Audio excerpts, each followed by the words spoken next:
네, 오늘 계속 하나님 나라 백성의 특성 두 번째입니다. 요한계시록 10장 8절에서 10절 말씀 같이 읽겠습니다. 시작. 하늘에서 나서 내게 들리던 음성이 또 내게 말하여 이르되 내가 가서 바다와 땅을 밟고 서 있는 천사의 손에 현어인 두루마리를 가지라 하기로 내가 천사에게 나아가 작은 두루마리를 달라 한즉 천사가 이르되 갖다 먹어 버리라. 내 배에는 쓰나 내 입에는 꿀같이 달리라 하거늘 내가 천사의 손에서 작은 두루마리를 갖다 먹어 버리니 내 입에는 꿀같이 달아 먹은 후에는 내 배에서 쓰게 되더라. 아멘. 백성은 나라와 관련되어 있습니다. 우리가 그 나라의 백성이 됐을 때는 그 나라의 법을 알아야 됩니다. 저도 이제 단기 선교 때문에 한 11개 나라를 간 적이 있었습니다. 공항에 딱 내리면 그 나라 법을 알아야 됩니다. 그 나라에서 무슨 복음을 전하고 뭘 하기 이전에 그 나라의 법이 어떤지를 알아야 되는 거죠. 왼쪽으로 다니는지 오른쪽으로 다니는지 어떤 법을 이 나라에 있는지를 알아야 그 나라 법 아래에서 이렇게 살게 되어 있는 것입니다.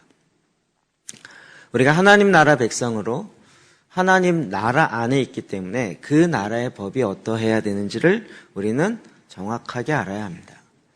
그 법이 하나님의 말씀 가운데 있습니다. 하나님 그래서 우리에게 알려주시기를 너무나도 기뻐하십니다. 그리고 그 법을 백성으로서 마땅히 사랑하라고 말씀하고 있는 것입니다.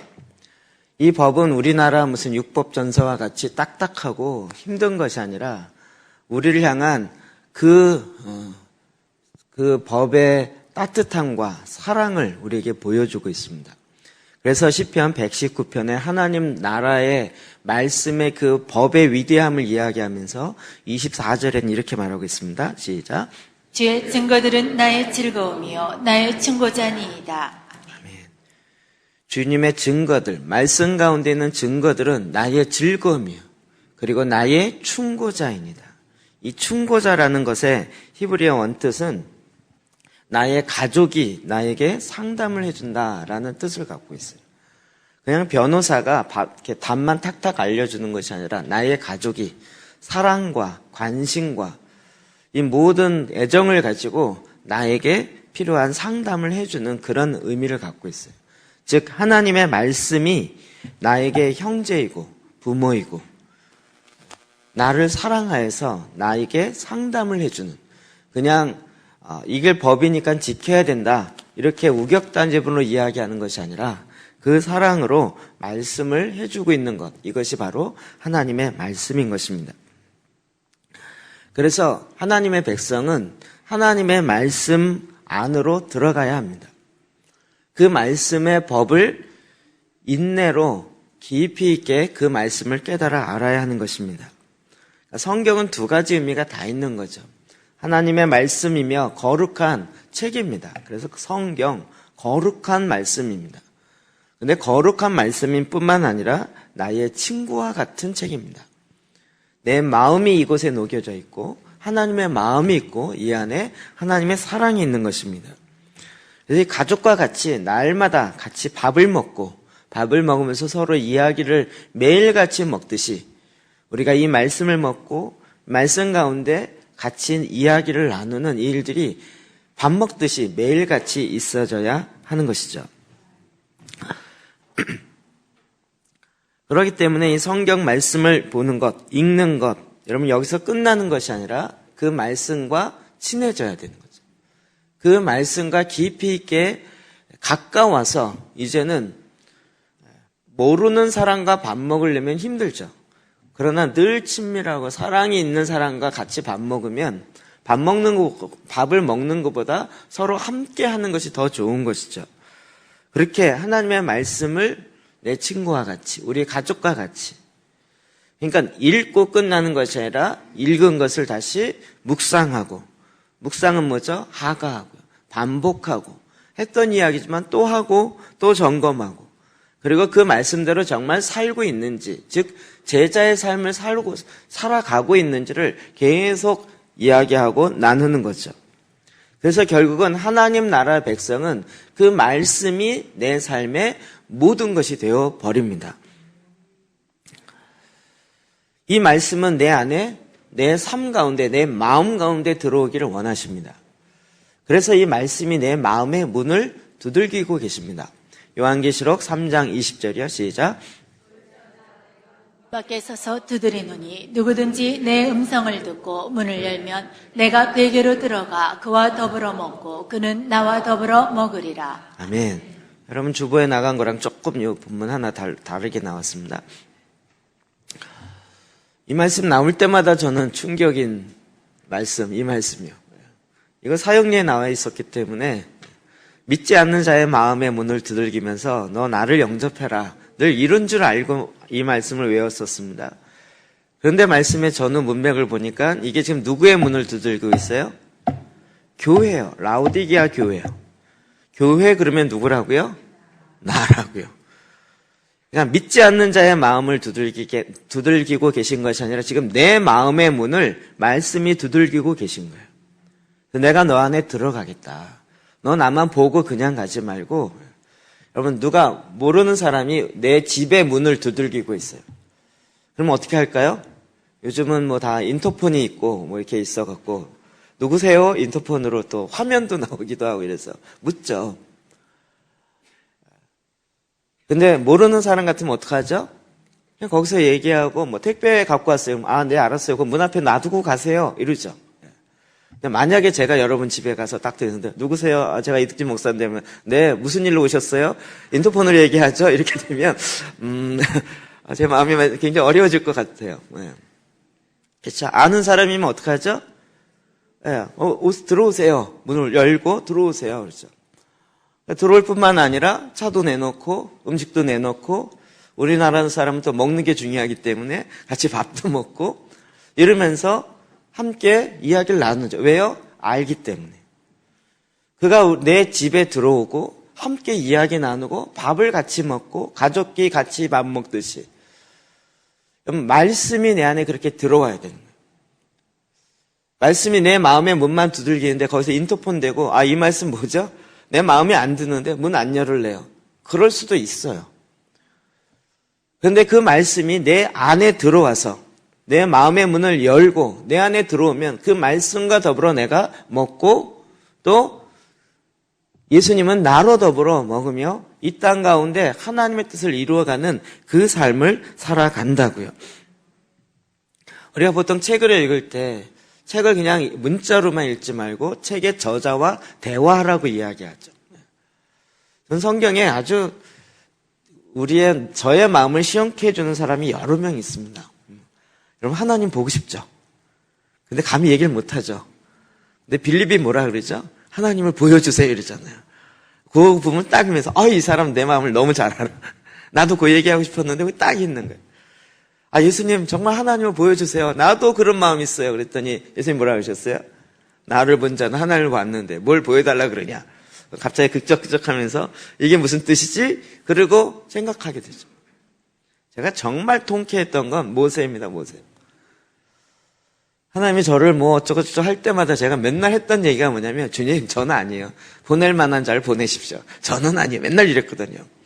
근데 출애굽기를 읽는데 그 얘기를 모세가 했더라고요. 하나님이 내가 너를 들어서 이스라엘을 출애굽시키는 것의 지도자로 인도자로 보내겠다 그럴 때 모세가 황공무지로소이다 이러지 않고 보낼 만한 자를 보내소서. 제가 그 모습이 저의 모습과 비슷해서 꼭 턱을 내밀었을 것 같아요. 보낼 만한 자를 보내세요. 이러면서 난 아닙니다 이러면서요. 그 성경의 말씀에 있는 내용과 내가 대화하기 시작해요. 그러면서 이제는 그 말씀 속에 있는 문자가 아니라 그 말씀 속에 있는 생명, 그 말씀 속에 있는 빛, 그것이 내 안에 들어오기 시작하는 거죠. 그래서 요한복음 6장 63절에 이렇게 말합니다. 시작. 살리는 것은 영이니 육은 무익하니라. 내가 너희에게 이른 말은 영이요 생명이라. 아멘. 우리가 말을 하는데도 여러분 말을 많이 해도 말하고 나서 그냥 속이 공허한 빈 것 같은 경우가 있고 말을 몇 마디 안 했는데도 왠지 마음이 꽉 찬 것 같은 느낌이 든 때가 있죠. 왜? 그 무슨 차이일까요? 그 말에 생명이 담겨져 있고 빛이 담겨져 있으면 잠깐 얘기지만 그 빛이 오래 가요. 그런데 막 2시간, 3시간 막 모든 얘기를 다 한 것 같은데 왠지 마음만 허전하고 그냥 공허한 그런 경우가 있죠. 결국 그 말에 생명이 있느냐 없느냐. 예수님께서 내가 너에게 이른 말은 영이요 생명이라는 거예요. 그러니까 우리가 이 생명을 나누려면 어떻게 해야 돼요? 예수님의 생명의 말씀이 내 안에 들어와서 이 말씀이 흘러가야 되는 거죠. 내 생명을 주는 것이 아니라 그 생명의 말씀이 내 안에 들어오는 거예요. 그래서 그 말씀이 살리는데 뭘 살려요? 살리는 것은 영이라는 거예요. 육을 살리는 게 아니라 영을 살려. 육은 죽이는, 그리스도와 함께 십자가에 못 박는 것이고, 주님의 그 말씀이 내 영을 살려요. 그래서 그 말씀이 영이고 생명이라고요. 저도 이 설교 스타일이 많이 바뀌었다라고 하는 것은, 전에는 말씀을 자꾸 설명하려고 그랬어요. 자꾸 말씀을 설명해요. 그리고 설명할 때 보면 이것을 잘 설명해 놓은 신학자들이나 유명한 설교자들, 그 사람들은 뭐라고 설명했나 보면서 뭐 로이드 존슨이 이렇게 얘기하고 존 스토트 목사님이 이렇게 해갖고 뭐 이런 식의 얘기를 하는 거죠. 그런데 말씀에 대해서 이게 아니었구나라고 내 자세를 바꾸고 난 다음부터는 말씀은 말씀으로 선포하면 되는 거죠. 각혜진 전사님이 간증인지 설교인지 갑자기 헷갈렸죠. 그냥 있는 그대로 선포해요. 그가 만들어낸 것도 아니고 성경에 있고 말씀 가운데 있는 그 하나님을 내가 내 입술로 고백하고 선포하는 거예요. 거기에 힘이 있고, 왜요? 거기에 그 말씀이 생명이기 때문에 그렇습니다. 그러니까 우리는 말씀을 모른다라고 생각하는 건 큰 착각이에요. 말씀을 알면 된다라고 생각하는데 그 아는 지식이 모든 것을 해결해 줄 수 있을 거라는 선악을 알게 하는 나무의 패턴으로 빠져있기 때문에 그런 거예요. 아는 것에 멈추는 것이 아니라 그 말씀이 어떻게 해요? 이제 내 마음 안에 들어와야 돼요. 그러려면 어떻게 해요? 말씀을 먹어야 되는 거죠. 그럼 그 말씀이 우리를 또 씻습니다. 요한계시록 22장 1절이요. 시작. 또 그가 수정같이 맑은 생명수의 강을 내게 보이니 하나님과 및 어린 양의 보좌로부터 나와서, 그 보좌로부터 생명수의 강이 흘러요. 그래서 그 물로 말미암아 이제 수정과 같은 맑은 물이 나를 씻어요. 이 말씀이 나를 씻는다는 것이 초대교회는 많은 부분에 시편 기도를 했어요. 그래서 그들은요 150편을 매일같이 읽었어요. 이거는 기도가 아니고 자기를 씻는 기도를 위한 준비 과정이었어요. 15편을 하는 게 기도가 아니고요. 자기의 영혼을 씻는 준비 과정이에요. 15편이 아니라 150편. 우리가 처음 150편을 다 기도한다 그럴 때 헉헉거렸잖아요. 그걸 어떻게 해? 와, 119편을 어떻게 읽지? 그래서 이게 걱정이고, 이렇게 150편이나 되는 이 긴 거를 어떻게 다 읽냐, 이렇게까지 생각했는데, 그러나 많은 신앙의 위인들은 그 시편으로 먼저 내 영혼을 씻는 거예요. 우리가 밥 먹기 전에 어떻게 하죠? 손을 씻는 거예요. 내 마음을 깨끗하게 씻는 거예요. 우리가 지금 말씀 예배 드리기 전에 시편을 읽죠. 그럼 그 읽는 것이 기도가 아니고요. 어떤 면에서 내 마음을 씻어내는 거예요. 계속 씻는 거예요.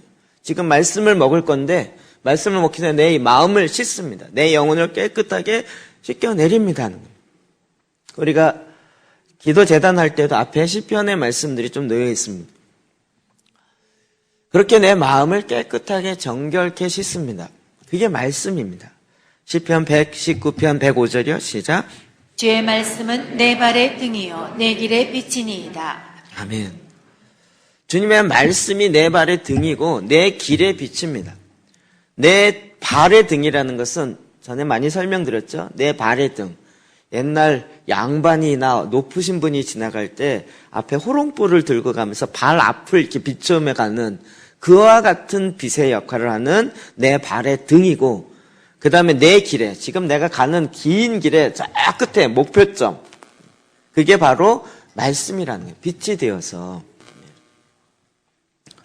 우리가 지금 데스티니에 대한 이야기를, 하나님의 나를 부르신 부르심의 사명이 무엇인지 알아야 된다라고 이런 말씀을 많이 나누었더니 많은 분들이 알고자 합니다. 그런데 아는 방법을 또 앙케이트 조사하려고 합니다. 내가 뭘 잘할까? 또 내 특성은 뭐고, 나는 달란트는 뭐고, 은사는 뭐고, 뭘까? 그래서 그것을 통해서 나를 부르신 부르심의 소명이 무엇인지 알기를 원한다. 자꾸 이러려고 합니다. 여러분, 그런데 나를 만든, 나를 이 땅에 보내신 이유를 가장 잘 아시는 분은 누굴까요? 하나님이요. 그렇겠죠? 그러면 제일 빨리 알 수 있는 방법은 뭘까요? 하나님께 물어야죠. 하나님께 들으면 제일 정확하겠죠. 근데 하나님이 아무 데서나 이야기하시나요? 하나님은 어디서 만나죠? 지성소에서 만나죠. 엄한 데서 만나면 심판입니다. 지성소에서 만납니다. 근데 지성소에 들어가려면 어떻게 해야죠? 아무나 또 지성소 들어가면, 죄 있는 상태로 들어가면 또 심판입니다. 그래서 어떻게 해야 돼요? 번제단에서 자기의 죄를 속하고, 그리고 자기의 정체성을 다시 회복해서 들어가야죠. 그 번제단에서 자기의 죄를 용서받으려면 어떻게 해야 돼요? 재물을 가지고 감사함으로 예수 그리스도의 유일하신 그 문으로 들어가야 되죠. 여러분이 왜 내 데스티니를 모르는지 아시겠죠, 이제? 이 거꾸로 설명하니까 이해가 되세요? 예. 기도 제단 가운데 들어가는 이유는 하나님의 말씀을 듣고 하나님이 나를 부르신 부르심의 사명이 무엇인지, 뭘 원하시는지 그걸 알아야 되는 거죠. 제가 이게 각현 전사님이 유초동부 진행하는 걸 보면서요, 제가 조금 방목하는 경향이 있는데요. 방목이 사실은 고수입니다. 내가 스스로 고수라고 얘기한 꼴이 되네. 여름 성경학교, 겨울 성경학교를 하면서 뭘 가지고 해라라고 제가 얘기를 안 해요. 우리 중고등부, 청년부 다 안 합니다. 저한테 물어요. 어떻게 할까요? 그러면 요즘 묻지도 않지만 물으면 제가 뭐라 할까요? 잘하세요. 다 아시죠? 잘하세요. 주님께 기도하고 직접 마음을 받아서 하세요. 이렇게 하는 거예요. 이게 처음은 너무 힘든 거예요. 뭔가 할 수 있는 교재를 주고 뭘 프로그램을 주고 달라 그러는 거예요. 제가 줘도 그거를 해내려면 그건 또 제 상황에서 해내는 거랑 본인이 해내는 거랑 또 다른 얘기잖아요. 그러니까 본인이 자기가 하나님께 몸부림치며 기도하며 자기가 찾아서 자기가 가야 돼요. 그런데 이게 처음엔 힘든데 나중에는 보면 드디어 스스로 하게 돼요. 그래서 제가 딱 이번에 교재 나온 거 보고 이거 컴퓨터 파일까지 잘 보관해라 그랬어요. 나중에 책으로 만들 테니까. 책으로 만들 때. 저희가 가끔 저희 교회에서 주일학교는 어떻게 하나요? 말씀 기도를 주일학교도 똑같이 하나요? 그러면 제가 똑같이 합니다 얘기해요. 그게 돼요? 유초동부 아이들이 성경도 안 읽는 아이들이 그게 돼요? 라고 이야기를 해요. 그러면 이제 됩니다 라고 얘기하고 더 이상 설명 안 하고 더 필요하면 그냥 이렇게 해서 간증 듣게 하는 거죠. 하나님의 말씀은 내 길의 빛입니다.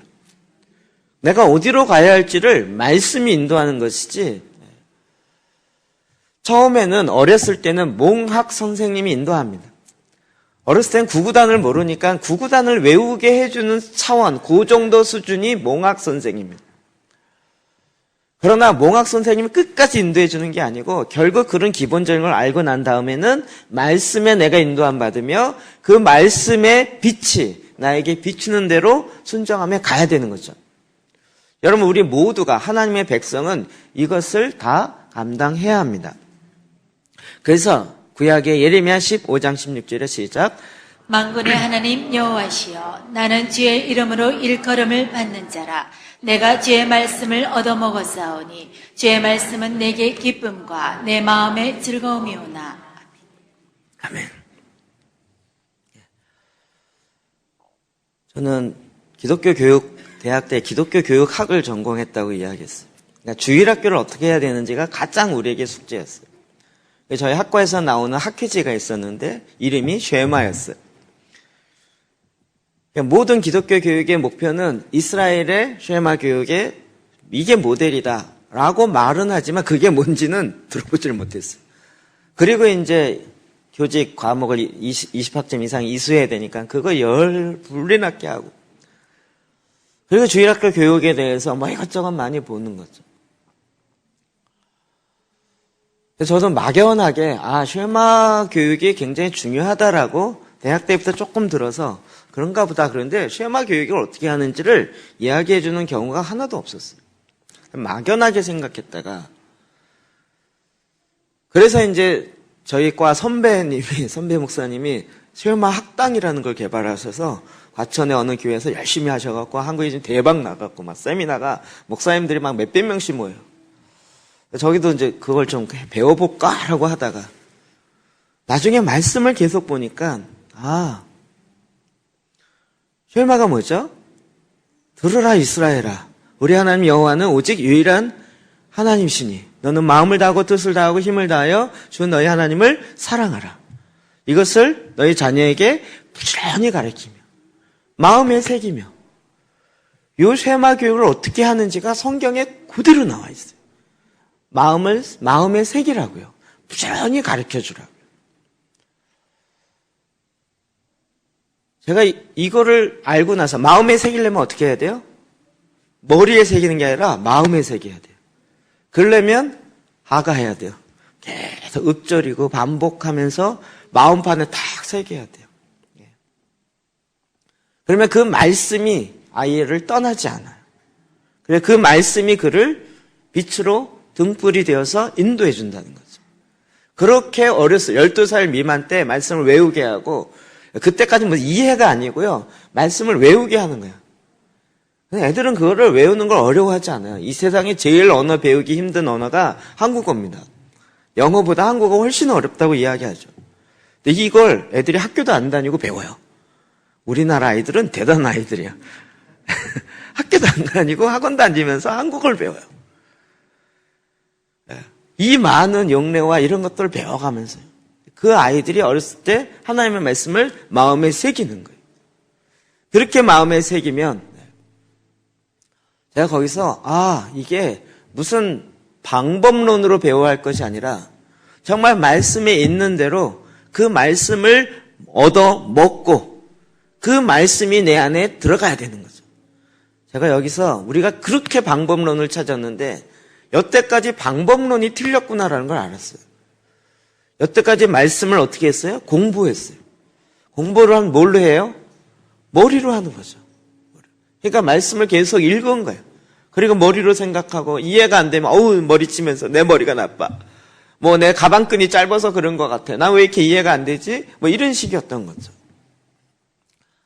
그런데 성경을 보면 볼수록 말씀을 먹으라고 되어 있어요. 읽으라고 되어 있지 않고 먹으라고 되어 있어요. 오늘 우리가 읽었던 계시록 10장 8절에서 10절에 시작. 하늘에서 나서 내게 들리던 음성이 또 내게 말하여 이르되 내가 가서 바다와 땅을 밟고 서 있는 전사의 손에 펴놓인 두루마리를 가지라 하기로 내가 전사에게 나아가 작은 두루마리를 달라 한즉 전사가 이르되 갖다 먹어버리라. 내 배에는 쓰나 내 입에는 꿀같이 달리라 하거늘 내가 전사의 손에서 작은 두루마리를 갖다 먹어버리니 내 입에는 꿀같이 다나 먹은 후에 내 배에서는 쓰게 되더라. 아멘, 아멘. 여기도 보면 그 두루마리 성경, 스크롤 성경 말씀, 구약의 성경에 다 초기에 이렇게 기록되어 있었죠. 이거를 가지는 거예요. 그리고 내가 천사에게 나아가 작은 두루마리를 달라 한 적, 말씀을 달라고 한 거죠. 그랬더니 천사가 뭐라 그랬어요? 갖다 먹어버려라. 먹으라는 거예요. 내 배에는 쓰나 내 입에는 꿀같이 달리라. 너의 배에는, 내 입에는 꿀과 꿀송이처럼 달 거라는 거예요. 근데 이게 내 뱃속에는 쓰다라는 거예요. 뱃속에 쓰다는 얘기가 굉장히 쓰기 때문에 힘들다 이 얘기가 아니고요. 깊이 들어가 내 안에서 더러운 것을 밀어내고 깨끗하게 된다라는 그런 것이에요. 내 입에는 너무 달아요. 그래서 그 말씀이 쑥 들어가서 내 배에 들어가면 내 배에서 더러운 것들을 쓸어내요. 그래서 내 창자가 깨끗하게 된다는 거예요. 하나님의 말씀이 갖고 있는 기능이에요. 그럼 이것이 계시록에만 나타나는 것이 아니라 구약에도 나타나요. 에스겔서 2장 8절, 9절, 10절 시작. 너 인자야, 내가 내게 이르는 말을 듣고 그 배역한 족속같이 배역하지 말고 내 입을 벌리고 내가 내게 주는 것을 먹으라 하시기로. 내가 보니 보라 한 손이 나를 향하여 펴지고 보라 그 안에 두루마리 책이 있더라. 그가 그것을 내 앞에 펴시니 그 안팎에 글이 있는데 그 위에 애가와 애곡과 재앙의 말이 기록되었더라. 아멘. 말씀을 어떻게 하라고요? 입을 벌리고 내가 내게 주는 것을 먹으라. 먹어라. 말씀을 먹어라. 제가 정말 많이 회개했어요. 그리고 정말 그것 때문에 많은 걸 바꾼 거죠. 우리가 대부분 말씀을 읽고 먹지 않고 넘어가요. 그러니까 내 배에 들어오질 않은 거죠. 머리에 읽었기 때문에 머리에 있다라고 생각하는데 머리에 읽는 거 어떡하죠? 툭툭 털면 없어져요. 많이 했잖아요. 우리 당일 맨날 벼락치기 공부하면서 한국 공부는 밤새서 외우고 시험 보고 흔들면 잊어버린다 이거잖아요. 밤새서 외우고 시험 본 다음에 시험장 나오면서 머리 툭툭 털면 뭘 외웠는지를 다 까먹는 거죠. 암기력 좋은 사람이 좋은 대학 들어가는 이런 시스템으로 돼버린 거죠. 물론 요즘 많이 바꾸려고 노력하죠. 성경은 말씀을 외우라가 아니라 먹어라 이렇게 된 거예요. 먹어라. 그래서 그 말씀에 있는 것들을 찾아보라는 거예요. 그 말씀에 어떤 거는 그 위에 애가와 애곡과 재앙의 말씀이 기록되어 있다. 그럼 이 계시록에 있는 말씀이 사실은 요한계시록 말씀이 이렇게 인용되어 있는 부분입니다. 그 내용과 흐름이요 같아요. 그럼 요한계시록 10장 8절 이게 지금 뭐와 관련된 말씀인지 아십니까? 저는 마지막 때에 대해서 제가 정말 제 종말론을 정리를 안 하고 있었어요. 그래서 초기에만 하더라도 종말론에는 3가지 견해들이 있는데 지금 신학자들이 다 얘기하고 있습니다. 그거는 천년 왕국과 관련되어 있는데 전천년설이 있고 후천년설이 있고 무천년설이 있습니다. 그런데 이 3개 다 성경적 근거가 있기 때문에 여러분이 알아서 선택하십시오. 뭐 이렇게 제가 설교 시간에도 이야기했어요. 진짜로. 그런데 이 기도의 집하고 말씀을 하면서 이렇게 설명해갖고는 위에 뭔가 그 다음을 쌓을 수가 없잖아요. 하나를 선택하려고 얼마나 노력했는지 몰라요. 그런데 계시록 종말론 보면 볼수록 여러분 정리되셨어요? 이해되세요? 그렇게 3개의 종말론이 있는데 그 중에 지금 이야기 많이 나오는 휴거와 관련된 이야기가 휴거가 언제 되느냐. 그래서 7년 대환란이 있는데 7년 대 앞부분에 되어지는 휴거가 된다. 이거는 세대주의고요. 3년 6개월 지난 다음에 중간에 된다. 이것이 이제 역사적 전천년설이고요. 그 다음에 마지막 7 대접이 시작되기 전에 되어진다. 이게 수정 전천년설이에요. 이게 환란 통과설이라고 얘기하는 거예요. 무슨 말인지 이해되세요? 여러분 대단하십니다. 저는 읽고도 뭔 얘기인지 모르겠더라고요. 왜 이렇게 어려운 거야? 왜 이렇게 어려운 거야? 도대체 뭐가 맞는 거야? 휴거 진짜 되는 거야? 막 이러면서 이게 너무 근데 이게 신학적으로 막 하기 시작하면요. 머리가 너무 복잡하고 이해가 안 돼요. 근데 이게요. 말씀을 딱 보니까요. 말씀에 그냥 나와 있어요. 말씀에. 고린도 15장 무슨 장이죠? 부활장. 그렇죠? 부활장 거의 마지막 부분에 이런 얘기가 나와요. 51절 52절 시작. 보라 내가 너희에게 비밀을 말하노니 우리가 다 잠잘 것이 아니요 마지막 나팔에 순식간에 호련히 다 변화되리니 나팔 소리가 나매 죽은 자들이 썩지 아니할 것으로 다시 살아나고 우리도 변화되리라. 아멘. 여러분 주보에 없습니다. 제가 갑자기 이게 생각이 나서 그냥 막 만들었습니다. 마지막 나팔에 순식간에 호련히 다 변화된대요. 여러분 이걸 뭐라고 생각하셨어요? 마지막 나팔이 뭐지? 마지막 나팔이 뭐지? 예수님이 재림하실 때 나팔 분대니까 그 나팔인가 보다 뭐. 아니면 나팔절에 나팔을 100번 부니까 99번째 불고 100번째 부는 나팔인가 보다. 이 마지막 나팔이 뭔지 몰라고 그냥 마음대로 해석한 거죠. 그래서 그 마지막 나팔 소리가 나면 죽은 자들이 썩지 않을 것을 다시 살아나고 우리도 변화된대요. 뭔가 변화된대요. 우리도 뭔가 이렇게 변화된대요. 그러면 뭐 부활체로 바뀌나 보지 뭐 이러면서 근데 이게 또 위에 보니까 비밀이래요. 근데 말씀을요, 먹지 않고 그냥 신학적으로만 공부를 지립다 해놨더니 이 나팔이 저 나팔인지 뭔 나팔인지 이해가 안 되는 거예요. 그런데 딱 계시록을 계속 보면서 보니까 아까 우리 10장 8절 읽었죠. 그 앞에 7절과 8절 같이 읽어봅시다. 시작. 일곱째 천사가 소리내는 날 그의 나팔을 불려고 할 때 하나님이 그의 종 선지자들에게 전하신 복음과 같이 하나님의 그 비밀이 이루어지리라 하더라. 하늘에서 나서 내게 들리던 음성이 또 내게 말하여 이르되 내가 가서 바다와 땅을 밟고 서 있는 천사의 손에 변호인 두루마리를 가지라 하기로. 네. 그러니까 지금 8, 9, 10절은 뭐 하기 직전이에요? 7번째 나팔. 요한계시록 보면 처음에 2장 3장 요한 7교회가 있고 그 다음에 인심판, 나팔심판, 대저심판 이렇게 세 가지가 있다고 말씀드렸죠. 그러니까 지금 요 가운데 있는 7개 나팔심판 중에 7번째 천사가 나팔 불어요. 그러니까 7개의 나팔 중에 7번째 나팔이에요. 이게 무슨 나팔일까요? 마지막 나팔이요. 마지막 나팔이 100개 중에 마지막이 아니고요. 성경에 너무 정확하게 나와요.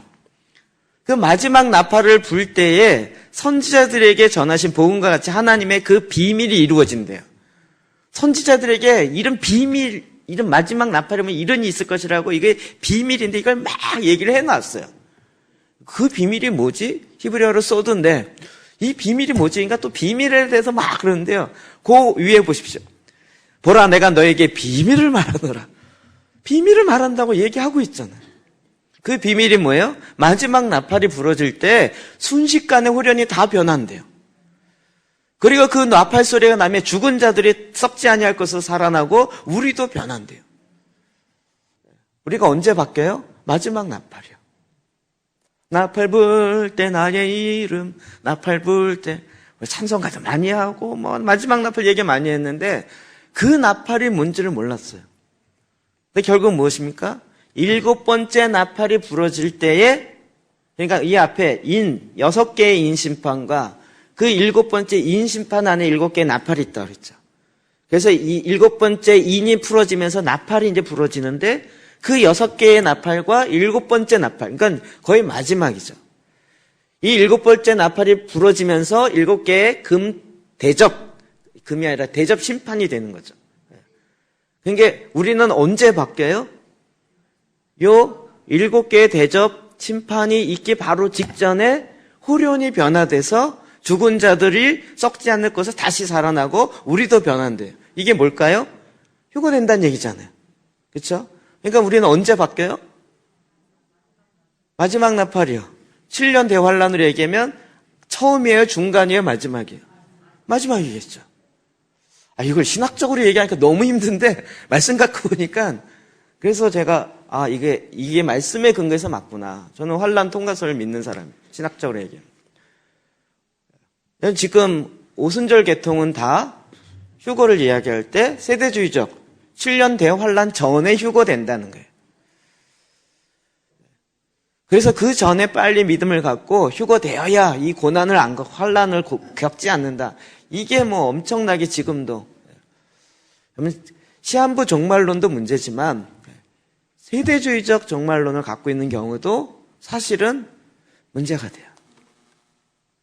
저는 제가 보기에 이 말씀을 이렇게 보면서 마지막 나팔 이 순간 성경에 너무 명확하게 있어요. 여러분 이제 변명 못해요. 성경에 너무 정확하게 되어 있잖아요. 이게 신학적으로 얘기하니까 이게 맞은가 저게 얘기인가 막 헷갈리는데 말씀을 보니까 말씀 먹고 그냥 마지막 나팔이 뭐지? 이러고 있으면 그냥 성경에 나팔 사건으로 툭툭 나오잖아요. 그러니까 가나안 정복해서 여리고성 정복하는 때 뭘 불어요? 나팔 불죠. 여러분 이건 하나님이 심판하는 사인과 관련되어 있다는 거 금방 아시겠죠? 여리고성을 7바퀴, 7 뭐가 생각나세요? 7 나팔. 그리고 마지막에 7번을 부니까 이거 계시록하고 너무 같지 않아요? 두 개 다 어려우세요? 그러니까 제가 보기에 여리고성을 7번 하루에 한 바퀴 돌고 마지막에 7바퀴 돌고 이거를 한 거는 마지막 때 하나님은 어떻게 심판해야 한 거를 예행 연습하고 샘플로 보여주려고 한 것 같은 느낌이 확 들어요. 저는. 그렇지 않을까요? 이게요. 종말론 때문에 저는 우리 신대원 다닐 때도 어느 종말론이 성경적에 옳으냐 이렇게 질문이 안 나와요. 종말론의 이론에 대해서 세 가지 학설 쓰시오 이렇게 나오죠. 그러면 그것을 이제 쓰는 거예요. 내가 뭘 믿느냐를 얘기하지 않아요. 그런데 말씀을 보면서 어느 날 그냥 이게 무슨 신학을 공부해서 한 게 아니고요. 말씀을 계속 우리 계시에 찬송하고 마지막 계시로 갖고 이렇게 얘기하면서 처음엔 그게 너무 어려웠는데 그냥 보니까 그게 말씀이 이렇게 풀어졌구나 그냥요. 근데 정말 일곱째 나팔은 언제 불어져요? 이래서 막 준비 과정이 길어요. 일곱째 나팔은. 그래서 11장 15절에 일곱째 나팔이 드디어 불어져요. 읽어볼까 시작. 일곱째 천사가 나팔을 불매 하늘의 큰 음성들이 나서 이르되 세상 나라가 우리 주와 그의 그리스도의 나라가 되어 그가 세세토록 왕노릇 하시리로다 하니. 일곱째 나팔이 불어질 때 어떻게 돼요? 예수님이 임하시나요? 그렇죠? 그러면 심판이 되어지면서 그가 왕노릇해요. 그러면서 천년왕국 된다 이 얘기잖아요. 왕노릇 다스린단 말이에요. 일곱 번째 천사가 나팔을 불매. 성경에 너무 제가 계시록이 어렵다라는 게 이제는 그 거짓되어진 생각과 이론을 깨트리십시오. 계시록 어렵지 않습니다. 계시록은 유치부 아이들도 읽고 이해가 될 만한 책이고요. 1세기 성도들은 계시록 해석서 무슨 주석이나 이런 거 없이 읽으면서도 이해가 다 됐어요. 그들이 뭔가 탁월해서가 아니라 그냥 말씀을 먹는 방법이 말씀을 먹고 보니까 이게 에스겔서에는 말씀이 인형이고 이거 인형이가 툭툭 들어오고 이렇게 하나님 일하신다는구나가 그냥 읽기만 해도 이해가 되고 들어오는 게 적은 것이 계시록인 거예요. 계시록 어렵다라고 생각하는 거짓되어진 생각을 깨트리십시오. 우리가 말씀 보고 이게 뭘 잘못했었냐면 성경을 함부로 풀면 안 된다 그래갖고 이거를 지식으로만 계속 풀어낸 거예요. 신학 박사님들이. 함부로 풀면 안 돼. 이러고. 근데 나중에 보니까 그분들도 서로 막 이론 갖고 싸우는 거예요. 누가 맞는지가 헷갈리는 거예요. 그럼 여러분 어떡할 거예요? 주님이 너 왜 마지막 때를 준비하지 않았냐 했더니 신학자들이 아직까지 싸우고 있어갖고요. 어떤 게 맞는지 기다리다 그냥 왔어요. 이러고 끝내실 거예요. 이럴 수 없잖아요. 주님은 뭐라 하냐면 말씀을 먹으라는 거예요. 말씀을 먹어라. 읊조리고 반복하고 말씀을 먹으라고요.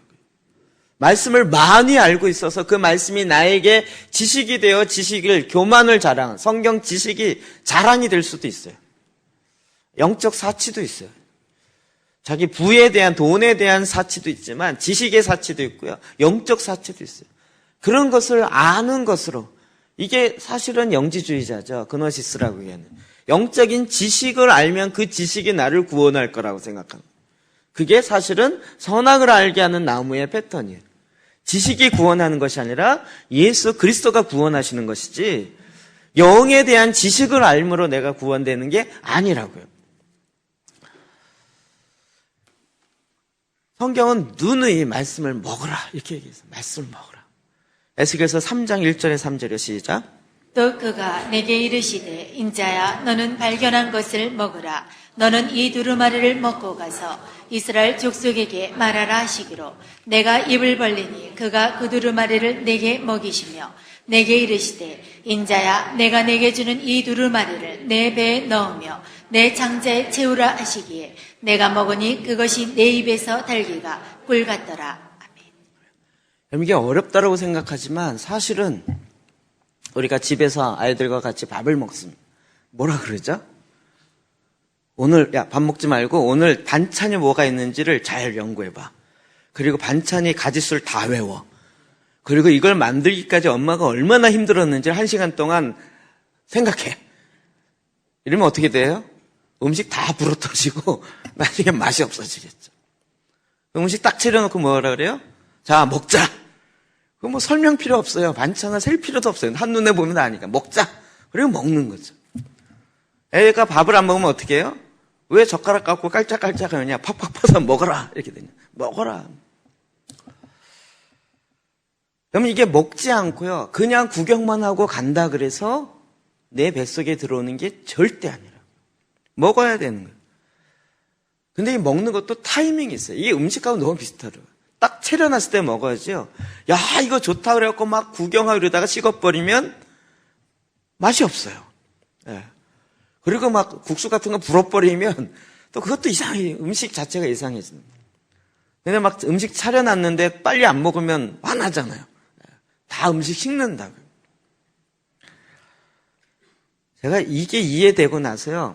우리 아디프 박사님 맨날 그 얘기 하잖아요. 말씀 듣고 쉬는 시간에 조용히 하시고 묵상하시고 침묵하시라고. 근데 아무도 그걸 안 지켜요.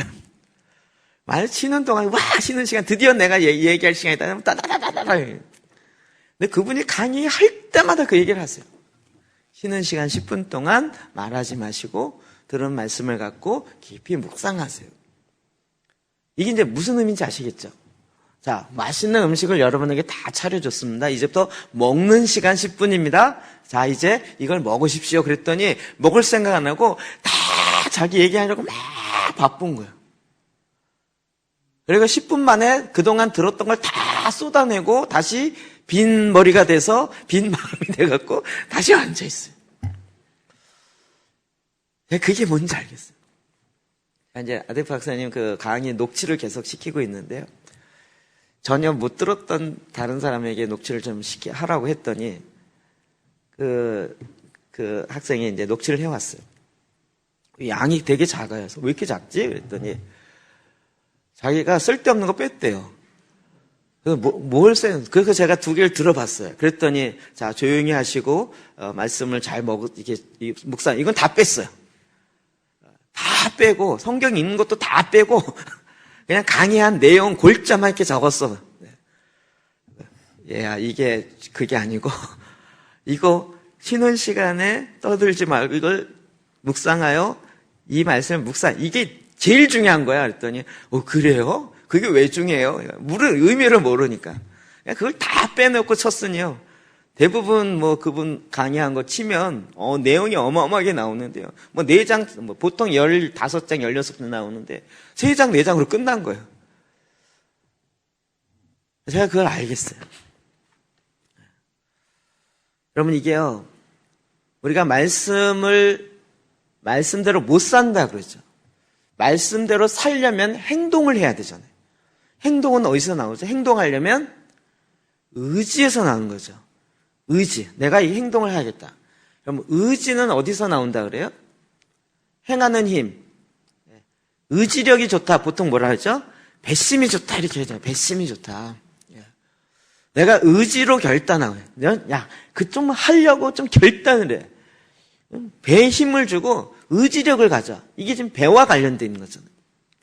그러니까 우리의 의지력은 어디서 나와요? 내 배에서부터 힘이 나오기 시작하는 거예요. 말씀을 먹으라는 건 우리 안에 깊은 동기를 가지라. 깊은. 내가 생각하기에 저거 좋은 것 같아. 저 사람의 데스티니 저거 좋아 보여. 나도 저거 할까? 이렇게 갖지 말고 말씀이 내 안에 깊이 들어가서 하나님, 이 세상에 있는 지혜가 아닌 하나님 위로부터 내려오는 그 하나님의 지혜로 내 데스티니를 가지라. 그러면 데스티니를 발견하려면 어디를 가야 돼요? 말씀을 가야죠. 여러분 데스티니 발견하려고 자꾸 기도원 가려고 그래요. 하나님 내 데스티니가 뭔지 알려주시옵소서. 말씀해 주시옵소서. 아멘. 언제 해주시나 기다리나이다. 내 데스티니를 알려주시옵. 이렇게 되면 이게 기독교 무당 되기 쉬운 거죠. 말씀을 보라고요. 말씀의 성경의 인물들이 어떻게 자기의 데스티니를 이루었는지 그걸 어떻게 발견해냈는지를 말씀을 통해서 보기 시작하는 거죠. 그래서 거기에 내 안의 중심으로부터 내 뱃속 깊은 것으로부터 말씀이 나와야 돼요. 근데 왜 한국 교회에 지금 행함이 없는 믿음만 있어요? 죽은 믿음이라 그랬잖아요. 말씀을 많이 들었는데 행동이 안 나와요. 그래서 너무 이원론적으로 산다, 말뿐인 기독교인이다, 면목산의 그리스도인, 너미날 크리스천이다, 별별 얘기가 나와요. 제가 진단해 보기에는 말씀을 안 먹었어요. 듣기는 설교도 엄청 듣고, 요즘은 정말 무서운 게 성도들이요, 설교를 너무 많이 들어가지고요, 목사님 설교 평가를 너무 잘하세요. 설교학 시간보다 더 무서워요. 교수님들이 이렇게 설교 실습하면 평가하는데요. 그거보다 성도들이 워낙 많이 돼요. 내가 마음만 먹으면 유튜브에서 어마어마하게 들으니까요. 그렇게 많이 듣는데도 행동이 안 돼요. 왜 그럴까요? 안 먹은 거죠. 제가 예배 끝나면 기도를 10분 합니다. 이것도 사실은 더 길게 하려고 했는데 이게 시간이 짧아서 그렇게 좀 하는 건데요. 제가 생각하기에 이거 고민하다가 저는 이제 수련을 워낙 많이 해갖고 수련회 가서 말씀 듣고 기도하다가 변화됐다는 사람 참 많이 나오는데 왜 주일날 오전 예배 설교 듣고 변화됐다는 얘기는 그렇게 안 나올까?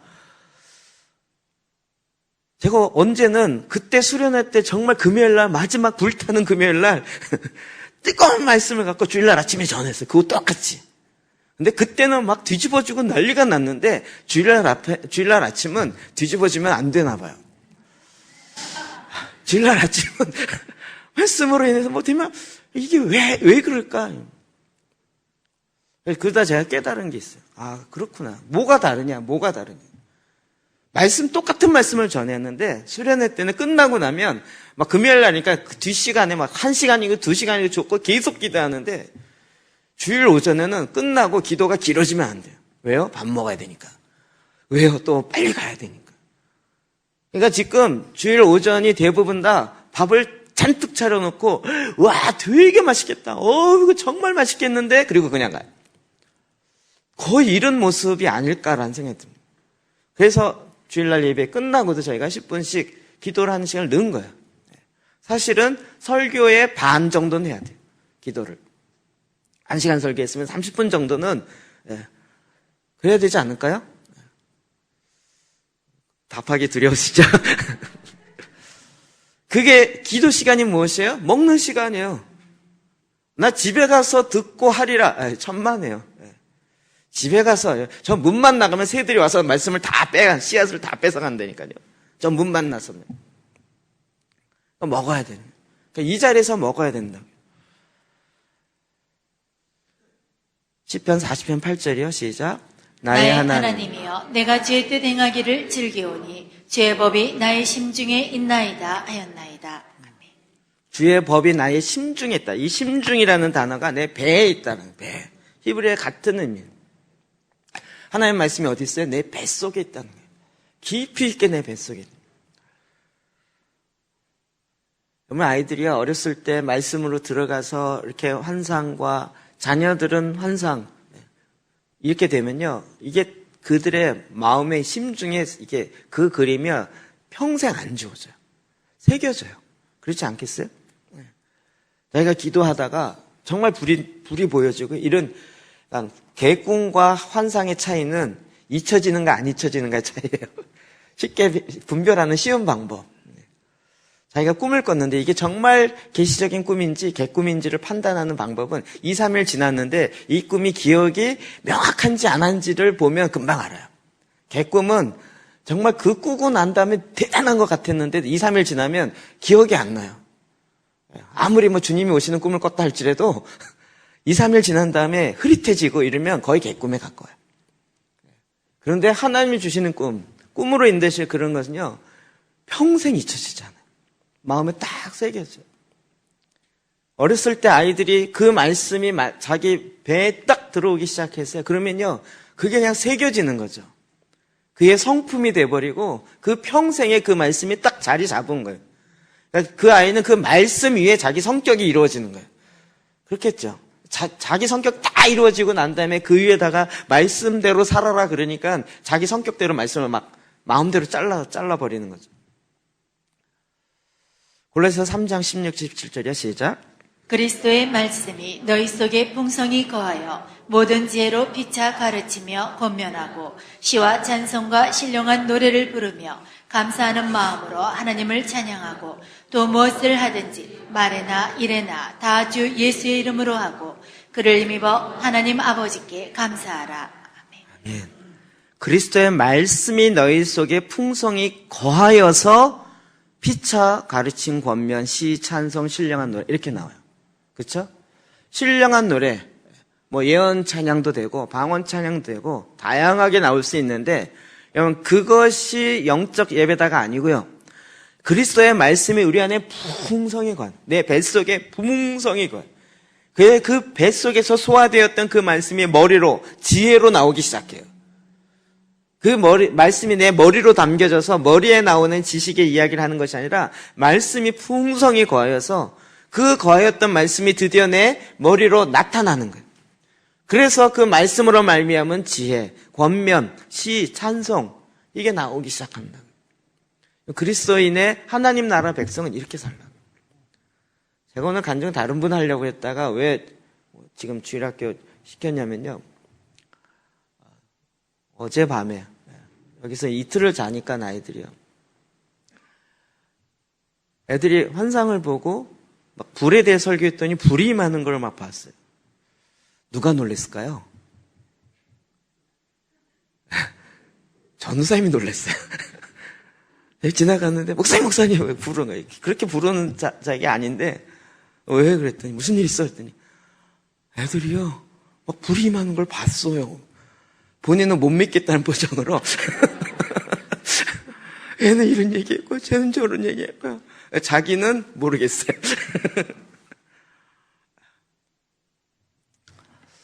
하나님의 말씀이 임하니까요. 그 말씀으로 말미암은 풍성함이 나타나기 시작합니다. 풍성함이 나타나. 그러니까 그 나타나는 것을 말하지 않을 수가 없어요. 지식을 이야기하는 것이 아니라 말씀이 내 뱃속에 들어와서 이것으로 나타나는 것이에요. 그럼 저희가 셀 모임 시간을 좀 늘리려고 그래요. 이게 말씀을 먹는 시간이어야 돼요. 말씀을 먹었던 것을 내 안에 풍성이 거하여서 그것이 피차, 권면이 나오고 그걸로 말미암아 찬양이 나오고 기도가 나오고 이게 1시간 반 동안 하다 보니까 많이 짧아갖고요. 대부분 말씀을 못 먹고 잘 못 나누시더라고요. 그리고 대부분 말씀을 안 먹고 나누면 뭘 나눠요? 자기의 푸념을 나누죠. 내가 왜 못 사는지, 그래서 내 기도 제목이 뭔지, 내 이런 고난 가운데 이 문제가 해결돼야 내가 말씀을 읽을 수 있을 것 같고 내가 그렇게 살 수 있을 것 같은데 이런 문제가 해결하도록 기도해 주십시오. 이걸 나눔이라고 얘기하는데 이 나눔을 한두 번인데 한 달, 1년 내 나눔하다 보니까 맨 나눔이 똑같은 거예요. 그럼 뭘까요? 뭔가 지금 방법이 잘못됐다라는 걸 알겠죠. 나눔이 없어서가 아니라 그것을 이겨낼 수 있는 힘이, 행동할 수 있는 힘이 나와야 되는데 이 힘이 어디서 나와요? 배에서 나온 거예요. 이 배에서 힘이 나오려면 먹어야 되는 거잖아요. 그럼 뭘 먹어요? 말씀을 먹어야 되는 거예요. 그 말씀을 먹으면요, 그 다음부터는 이게 나온다니까, 말이 나온다니까. 말씀으로 말하면 지혜가 막 나오기 시작하는 거라고요. 그래서 그 말씀 안에 풍성이 돼요. 그러니까 하나님 나라의 백성은요, 이 말씀이 막 나오기 시작하는 거예요. 법이 뭐였더라? 운전하고 하는데, 내가 왼쪽 가야 되나, 오른쪽 가야 되나? 이 법이 뭐였더라? 이게 헷갈리기 시작하면 교통사고 맨날 나겠죠. 그냥 말씀이 툭 나와야 돼요. 그냥 지나가다 잘못된 거 보면, 말씀에, 법에 그렇게 되어 있지 않아서 이게 툭툭 나와야지. 그럴 때마다 육박정서 찾으면서, 이게 우리의 교통법규가 왼쪽인가 오른쪽인가, 이걸 언제 찾아서 가냐고요. 하나님 나라 백성은 말씀에 풍성이 거합니다. 그 삶을 살게 되어 있습니다. 그렇죠. 그래서 그 말씀의 기초 위에 씁니다. 저는 신비주의가 아닙니다. 환상을 쫓아야 된다, 뭘 봐야 된다, 이 얘기가 아니라고요. 애들이 그걸 봤으니 우리는 다 됐다가 아니라고. 하나님의 말씀이 거함으로 그 말씀으로 말미암아 나타나는 리얼리티가 있다는 거예요. 실제가 있다는 거예요. 그 중에 하나가 환상이기도 하고 꿈이기도 하고 예언이기도 하고. 근데 말씀이 없는데 꿈과 예언과 환상이 가면 이게 엄청 위험해지기 시작하는 거예요. 말씀이 그 안에 거하여서 풍성이 거하는 거예요. 우리 모두는 하나님 나라 백성은요, 이렇게 살도록 하나님이 디자인해 놓으셨어요. 그래서 무슨 기말고사 보듯이 성경을 봐라 이 얘기가 아니라 말씀을 너무 사랑했어요. 그 법을 알면 알수록 내가 너무 자유로운 거예요. 말씀의 맛을 알면 알수록 더 보고 싶은 거예요. 시간만 나면 하루에 10장, 이거 언제 또 10장 읽어? 아이고 짧은 시편 갖고 빨리빨리 읽자. 이러고 막 때우는 게 아니고요. 그 말씀이 정말 그러한가 하고 깊이 있게 사모하고, 그래서 그 말씀의 깊이를 내가 맛보기 시작하는 거예요. 그리고 여러분의 셀 모임 시간에 그 맛본 맛을 내 안에서 뱃속에서 나오는 이 하나님의 지혜가 나오기 시작해요. 저도 그런 적이 가끔 있는데 말하다가 내가 말한 내 말에 내가 감동해서 놀란 적이 있어요. 여러분 그런 경험 있으세요? 내가 이런 말을 어떻게 하지? 막 여러분, 생각지도 못한 건데 말이 툭 나오는데요. 말하면서 내 말에 내가 감동해요. 난 이런 말 생각지도 않고 이런 말 내가 알지도 못했는데 이런 말이 어디서 나오지? 심지어는 막 초등학교에 들었던 설교 말씀도 그때 막 말하던 생각이 나요. 그걸 처음에는 막 기억해낼. 여러분 초등학교 때 들었던 설교 기억나시는 분이 있어요? 생각이 안 나잖아요. 그런데 희한하게요. 뭔가 얘기하기 시작하면 그 안에 이 뱃속에 잠겨졌던 것이 막 툭툭 나오기 시작해요. 그 막 20년 전, 30년 전에 들었던 얘기도 언제 이게 다 소화되고 다 빠져나간 줄 알았는데 그게 아니고요. 뱃속에서 툭툭 올라오더라고요. 그래서 그 말씀이 사용되기 시작해요. 하나님의 말씀 살아있고 운동력이 있습니다. 그래서 하나님 나라 백성은 말씀 가운데 거합니다. 그것이 하나님 나라 백성의 특징이 당연하게 되는 것입니다. 이 시간 같이 기도합시다.